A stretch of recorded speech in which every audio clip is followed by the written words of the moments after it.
Welcome back to the Quantum Cave. I'm Mike Longo, and sitting beside me is Mr. Glen Quasny. Nah. Now, Glenn wanted to share something with you viewers today about a comic book. It's an older comic book. Well, it's been around for a long time. Yeah, well, how long? It's still running. Oh my gosh, don't ask me that. 60 years? Since at least 20 the years. 80s, 1980 something. Yeah. It's called Groo, G-R-O-O. Yeah. And tell me about Groo.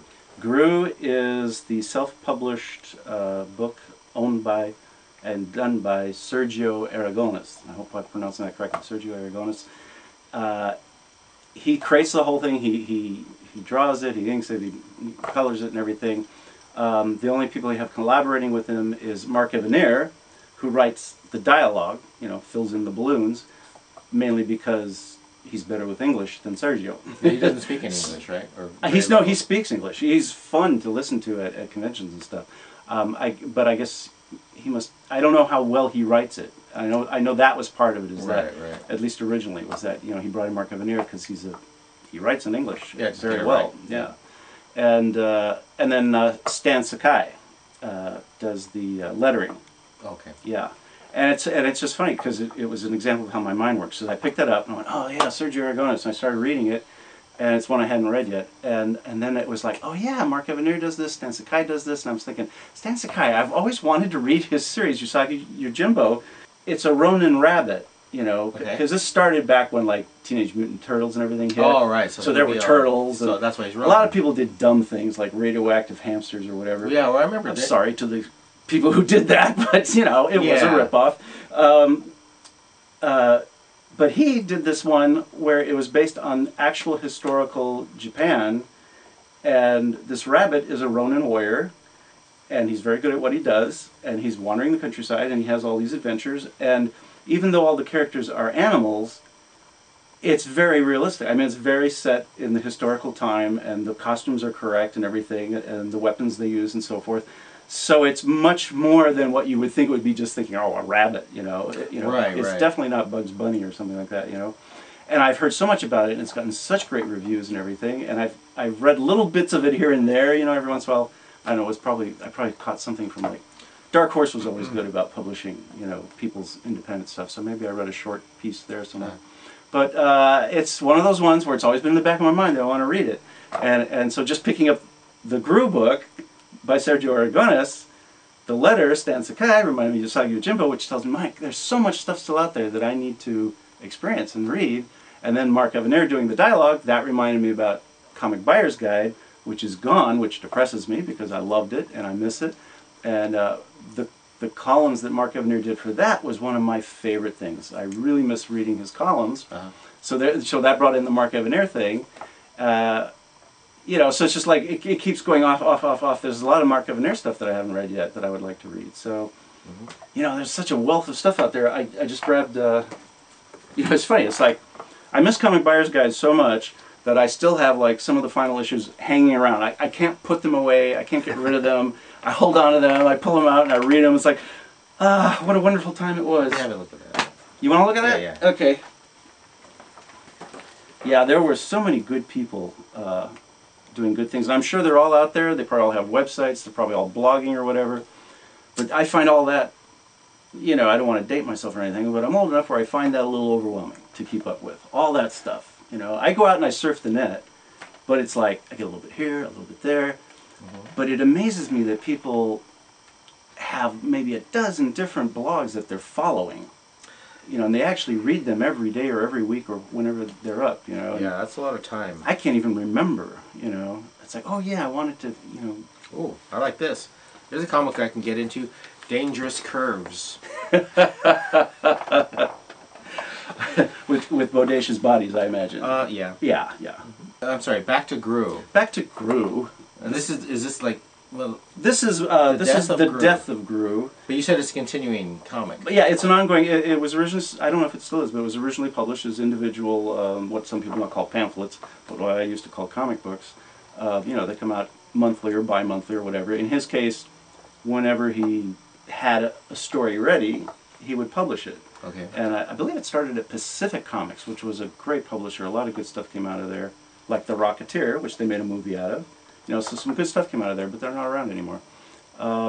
But Groo started there, and then it moved, I believe it moved to the Marvel Epic line, which is where this is from. And I think he stayed with Marvel.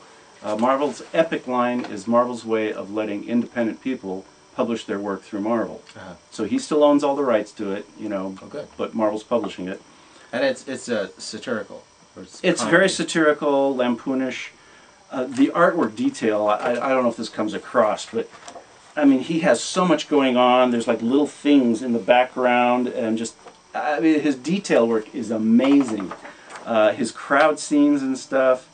I mean, it just Groo shows up in a town, and there's like this whole building with people, different things going on, a marketplace, you know, just everything in the world is happening. That would be happening in a city, and yet, you know, it's not part of the main story, but it fills it in. And even though it's a funny kind of a book, it also has some very serious things in here. He's done stories about the importance of literacy.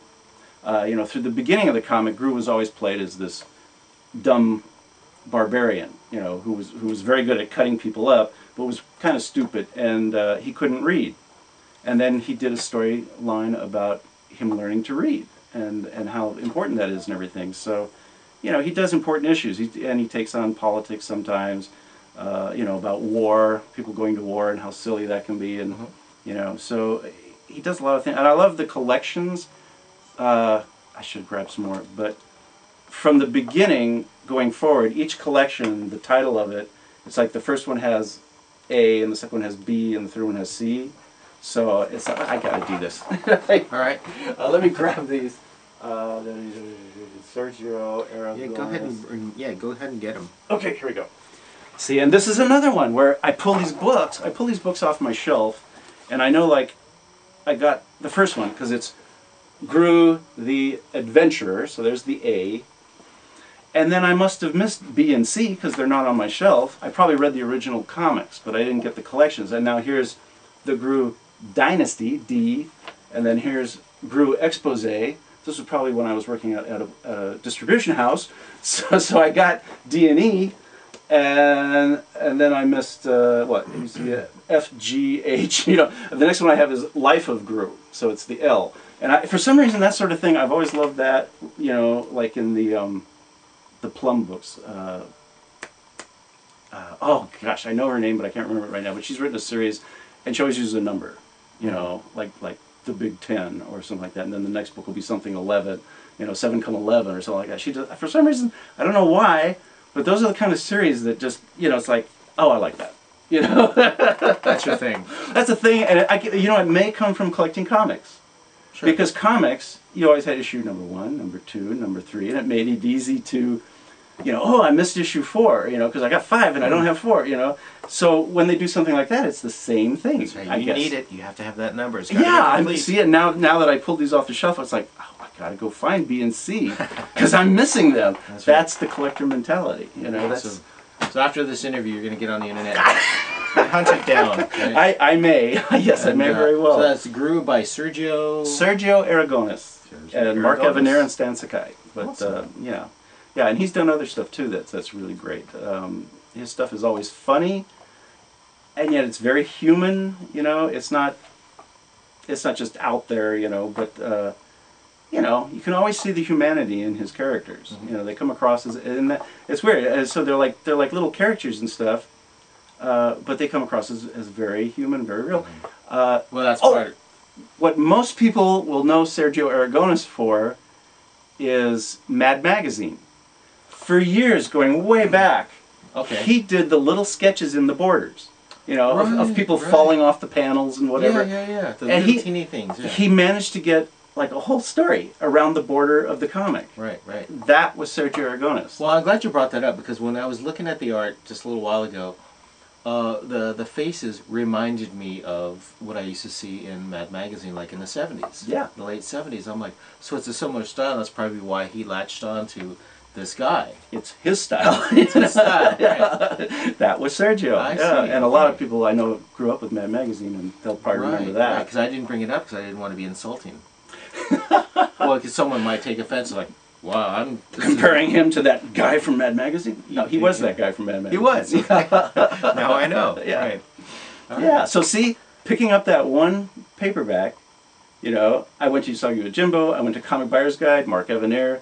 Stuff is still floating around my head. Stuff he did for Eclipse Comics, Mark Evanier. You know, it's like Crossfire. It's Right. You know, my brain just won't stop. You know, and by the time I walk into the house, I'll have forgotten all this. So when I sit down at the computer, I probably won't order those books because my brain will be somewhere else by then. Well, you have to go to our website, watch this video, and go, oh, and make notes. You know, that's like I told you. I found an old leather bound binder, you know, that you can make notes in, and I had completely forgotten it. And I opened it up and I was reading it, and it was like, hey, these are some good ideas. Who wrote this? And then I realized I wrote this. I didn't recognize my own handwriting. I have different handwritings depending on what I'm doing, you know, the script. But then when I am really into something, it's kind of a block print, which goes back to when I was a kid and I thought maybe I would get into the comic business, and I used to letter my own comics. So I got into doing everything in capital letters, you know, block printing. And I'm still to this day, when I do a G, I'm very kind of like, it's got to go like this, it's got to go like this, you know, it's got to be precise. But I got to where I could do that fast, you know. Wow, that's good. And that's this journal I'm looking at. It's kind of a combination of, there'll be some script and then there'll be this block print, and it's small and tiny, so I can get a whole lot on a page, you know. And it was funny too, because I read that thing and it was like, who is this guy? Who is this guy? I don't know this man. Oh, wait a minute, it's me. Wow, I can write. You know, I can do this. Some of this makes sense, even, you know. But so yeah, it's just, see, there I go. There he goes again, guys. That's the quantum pop thing. I'm pop, you know. I'm here, I'm there, I'm everywhere. So beware. That's from a cartoon. That's right. What cartoon was that? Tom and Jerry, was it? The one that had the two mice with the cat. But, and one of them became like a musketeer kind of a thing. you know, I can't remember. Yeah, and they would do this thing where it's like, he's here, he's there, he's everywhere, Mark of the Mouse. Oh, that's right, he would do an M with his sword, so it was more like Zorro. But who would remember that? I know, we barely remember it, so. In the shower this morning, I was doing the theme song from Mr. Ed. You know, a horse is a horse, of course, and who can talk to a horse, of course, unless, of course, the horse is the master. Baby boomer here. Absolutely, absolutely. I know theme songs from all the shows that I loved. Classic TV. Yeah, yeah. And we kind of overlap, because you were into the Irwin Allen stuff. Did you actually watch it on TV, or did you find it later? I saw them as reruns. Yeah, you saw them as reruns. I saw them when they were originally aired. Gen X. Well, of course, Gen X is now the old X. And we say when they were originally aired because they actually sent them through the air. It's something, you know, that you guys may not know about. That's right. That was before you could record television. So, like, you were lucky if you caught a rerun. That's right. And Dr. Evil rerun. I just saw him last night on TV. Because, you know, in those days there was no Netflix, there's no way to see something. Once a movie left the theaters, maybe you might see it on television. A few years later, like 10 years it was later, gone. Now everything's accessible now. That's right. This may sound like a very scary time to a lot of you people. Yeah, it's true, and it's funny. You brought up a lot of memories because I'm getting a little frustrated now with TV because of the seasons. Again, with the quotes, I'm into that today. Stop it, damn it. But the season when I was growing up it started in September. All the brand new shows came out, and it went until like May, June. You know, when you got out of school, and they knew kids were going to be on vacation, so then they stopped.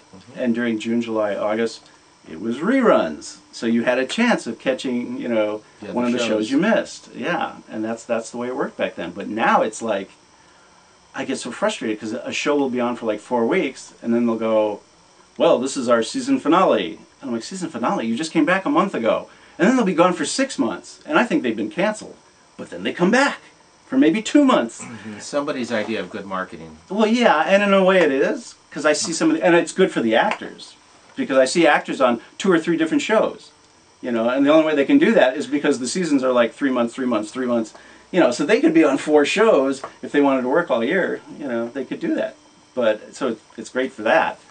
But for me, it's very frustrating. You know, to never know, has a show been canceled? Is it still on? Is it coming back in 3 months, 4 months, 6 months?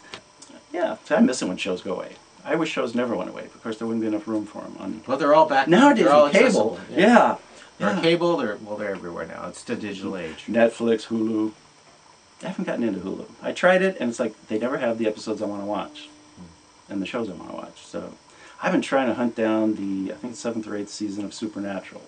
I had Netflix for a while, seasons 1 through 7 or whatever, like within a couple months, and I was really into it. And then it's like season 9 is on now, but for some reason they're not putting season 8 on Netflix or anything. And I guess it's because they're putting it out on DVD, and they want people to buy that before they watch it, on Netflix. But yeah, so that's very frustrating to hunt the internet for these different episodes. It's like, but that's the new digital age. That's the way it is. That's right. And you can tell our age because when we keep referring it to as the 21st century or the digital age, it's like, well, it's miraculous to us because this is the world we always wanted, and it finally exists, so we're very happy about it. So we learned a little bit today about Comic Buyer's Guide, Groo, and a little television history. Very exciting. Market Manure television. We covered a lot. What a good episode. That's You right. should check out some more. Actually, we will be producing more of these videos, and I'm posting them on quantumpopblog.com as well as YouTube. So check us out. Let us know what you think in our comments, and if you like it, we'll do more, and feel free to say whatever you like on our website. Did it. That's all, folks. See you next time. Bye-bye. See you next week on a brand new show. I always love that. Heckle and Jekyll. Oh, here, still going. Heckle and Jekyll said that? That was Heckle and Jekyll. Well, it was there was a bunch of cartoons that were packaged. See you around.